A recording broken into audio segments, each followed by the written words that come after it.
ایک شخص بیٹھ کر نماز پڑھنا چاہے تو وہ کیسے نماز ادا کرے؟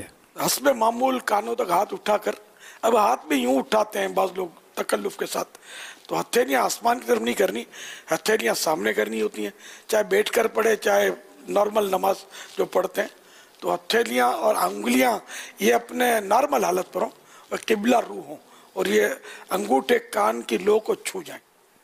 تو اس طرح وہ اللہ اکبر کہہ کر ناف کے نیچے ہاتھ باندھنا ہے، یہ مرد کا طریقہ، ناف کے نیچے ہاتھ باندھیں. اب ثنا، اعوذ، بسم اللہ، قراءت وغیرہ پڑھ کر اب رکوع کرنا ہے. اللہ اکبر کہہ کر بس اتنا سر جیسے جھکا دیا، یہ رکوع ہو گیا. اب سمع اللہ لمن حمدہ، اللہم ربنا ولک الحمد، یہ کہنے کے بعد اب سجدہ کرنا ہے. اللہ اکبر. اب میں نے رکوع میں جتنا سر کو جھکایا تھا اس سے زیادہ جھکایا. اللہ اکبر. تو یہ دوسرا سجدہ بھی اسی طرح، اللہ اکبر، اللہ اکبر. تو یہ ذہن میں رکھیں کہ جتنا رکوع میں سر جھکایا تھا اس سے سجدے میں زیادہ جھکانا ضروری ہے.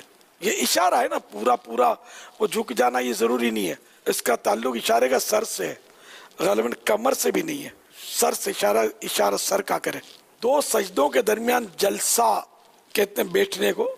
جیسے یہ سجدے میں گئے، سجدے سے آئے بس فوراً چلے گئے، تو اس طرح واجب چھوٹے گا. واجب یہ ہے کہ یہ دو سجدوں کے درمیان بیٹھ جائے اور ایک سبحان اللہ کہہ لینے کا وقت جو ہے وہ اس کا بیٹھے بیٹھے گزرے، یہ ضروری ہے، واجب ہے.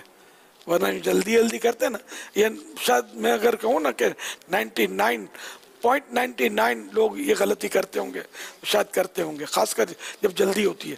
یہ اس طرح واجب چھوٹے گا، اور جان بوجھ کر واجب یہ چھوٹ رہا ہے علم نہ ہونے کی وجہ سے.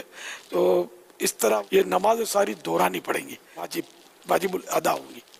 تو چاہے یہ کرسی والا ہو چاہے بغیر کرسی والا ہو، تو وہ برابر دونوں سجدوں کے درمیان جلسہ اس کو برابر کرنا ہے. اب کوئی سی واقعی مجبوری ہے کہ وہ اتنا بیٹھ نہیں سکتا، کوئی شرعی مجبوری ہے، تو وہ علماء کی رہنمائی لے کر پھر اس کے مطابق عمل کرے. یہ ارشاد فرمائیے کہ جو بیٹھ کر نماز پڑھتے ہیں ان کو عموماً یہ دیکھا ہے کیونکہ وہ رکوع اور سجدہ نہیں کر پاتے نا، تو جب وہ نماز شروع کرتے ہیں تو قیام یہ کھڑے کھڑے کرتے ہیں، اور جب ان کو رکوع کرنا ہوگا تو اب یہ کرسی پہ بیٹھ جائیں گے. پھر یہ رکوع اور سجدہ جیسے ابھی ہوا بعضوں کا ایسا یہ کر لیتے ہیں، پھر یہ بقیہ ساری نمازیں بیٹھ کر پڑھتے ہیں. یا پھر ان کا ایسا ہوتا ہے کہ ان کو ایسا ہوتا ہے کہ ہم لوگ رکوع قیام تو کر سکتے ہیں، تو پھر یہ دوبارہ جیسے دو سجدے کرنے کے بعد اب یہ قیام کے لیے کھڑے ہو جاتے ہیں. تو یہ اس طرح کرنا کیسا؟ یہ ہو تو جائے گی نماز، مگر صحیح طریقہ وہ یہ کہ اب جب سجدہ ساقط ہو گیا، معاف ہو گیا، تو اب قیام بھی معاف ہو گیا. اب یہ کہ بیٹھے بیٹھے پڑھنا ہی اس کے لیے بہتر ہے، جو میں نے طریقہ عرض کیا اس کے مطابق. یہ لکڑی کی باقاعدہ وہ پھٹا بنا ہوتا ہے، جی ہاں، مسجدوں میں اس پہ سجدہ کر بس خامہ خواہ کا بس اپنی طرف سے لوگوں نے یہ سب لگایا ہوا ہے. تو بعض اوقات ایسا بھی ہوتا ہے کہ سجدہ کرنا ہے نا تو یہ اپنے ہاتھ جو ہے نا، اچھا یہ اپنے آپ پاؤں کو پھٹا بنا لیتے ہیں، اپنی پاؤں سے باہر لے جائیں گے، پاؤں کی حد جیسے کہ یوں. اچھا ایسا بھی دیکھا گیا ہے. صف کے اندر بعض لوگ کرسی میں کھڑے ہوتے تو وہ آدھی صف میں آگے کھڑے ہوئے ہو جاتے ہیں، پھر رکوع وغیرہ کر کر پھر بیٹھ جاتے ہیں.